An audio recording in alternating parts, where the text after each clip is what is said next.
मैं राष्ट्रीय सह संयोजक हूँ मुस्लिम राष्ट्रीय मंच उलमा प्रकोष्ठ का।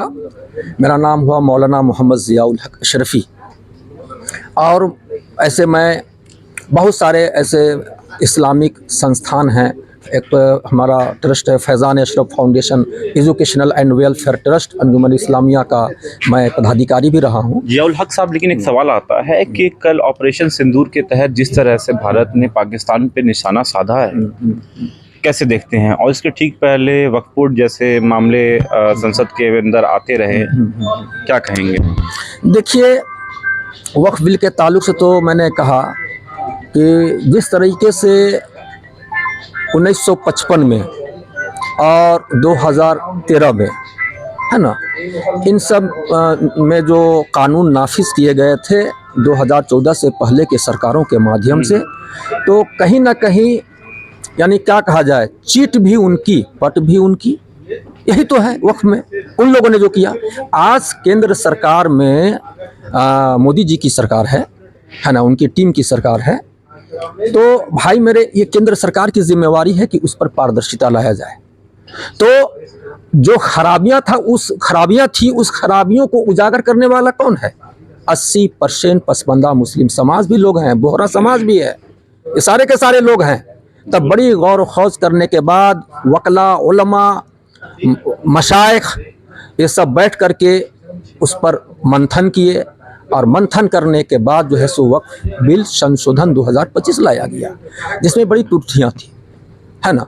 तो इसलिए हम समझते हैं कि ये बिल जो है एक तरफा नहीं है, और आप 1955 या 2013 वगैरह का जो है सो आप जो कानून है उस सब को आप अगर देखें हैं तो उसमें कहीं ना कहीं एक तरफा मामला था। और अब जो है सुधार लाने के लिए, पारदर्शिता लाने के लिए वक्फ को लाया गया है, इसमें कहीं कोई शक व शुबा की गुंजाइश नहीं है। अब रही बात कि कुछ मुद्दे पर लोग सुप्रीम कोर्ट चले गए हैं, तो जाहिर सी बात है सुप्रीम कोर्ट गए हैं तो सुप्रीम कोर्ट जो राज्यसभा और लोकसभा से जो चीज़ पारित हो गई है तो उसको मुकम्मल तौर पर खारिज कर दिया जाएगा, ऐसी भी बात नहीं है। बल्कि उसमें अगर 19-20 कुछ ऐसी होगी तो ये तो वो सुप्रीम कोर्ट के संज्ञान में है। तो भाई वो जब मसला आएगा तो उसको सब लोग तस्लीम करेंगे, वो अलग विषय है। लेकिन खास तौर पे अल्पसंख्यक की अगर बात कर रहे हैं तो वही मुस्लिम समुदाय कह रहा है, सड़कों पे उतर रहा है कि हक और हकूक पे काबिज होना चाहती है मौजूदा सरकार। नहीं, हक और हुकूक में जो है काबिज जो लोग अभी हैं, वही लोग ये भरम फैला रहा है, वही लोग ये आवाजें बुलंद कर रही हैं, है ना कि कोई आम मुसलमान। ऐसा कुछ नहीं है, समझे ना भाई साहब, कि कोई आम मुसलमानों को तो भड़काया जा रहा है, उनको तो बतलाया जा रहा है उनको क्या मतलब था, उनको क्या से हो गई थी। ये मुस्लिम पर्सनल्लाह, जमीयत उलमा हिंद और असदुद्दीन अवैसी जैसे कुछ हजरात हैं, हाँ, ऐसे लोग हैं जो लोग ये कर रहे हैं, क्योंकि उन लोगों के कब्जे कुदरत में कुछ ऐसी प्रॉपर्टियां हैं, है ना। खैर, कल के जो सिंदूर ऑपरेशन सिंदूर है उस पर क्या कुछ कहेंगे? ये तो दंगा, दहशत, नफरत, हिंसा, ये पाकिस्तानियों के रग रग में बसा हुआ है।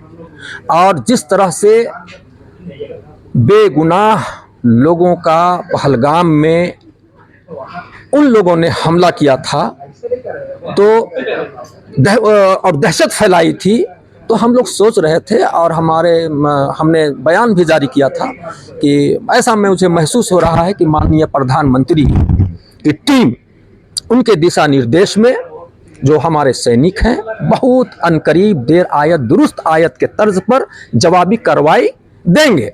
ये कल परसों मेरा अखबारों में मतलब मेरा बयान वगैरह आया था, और आज ही सुबह में, है ना, ये खुशखबरी मिली, इत्तेफाक। तो फिर क्या कहना है, तो इसके लिए मुबारकबाद है दिल की गहराइयों से। और मैं माननीय प्रधानमंत्री जी को और सैनिकों को, जिन लोगों ने 9 जगहों पे मतलब सर्जिकल स्ट्राइक की है, उसे मैं दिल की गहराई से सैल्यूट करता हूँ। जय हिंद बोलता हूँ। जी, देख सकते हैं जियाउल हक साहब ने बहुत ही साफ शब्दों में कहा है कि जो मौजूदा सरकार है वो चुप बैठने वाली नहीं है, और हक और हुकूक की अगर बात होती है तो वो कहीं भी हनन नहीं होगा हक और हुकूक की जमहूरियत की। अगर खास तौर पे बात करें तो भारतीय जनता पार्टी ने आज प्रेस क्लब में ये प्रेस वार्ता करके सारी बातों को स्पष्ट किया पत्रकारों के बीच। बाकी खबरों के लिए आप देखते रहिए प्रेस भूमि न्यूज़ में सुलभ मिश्रा।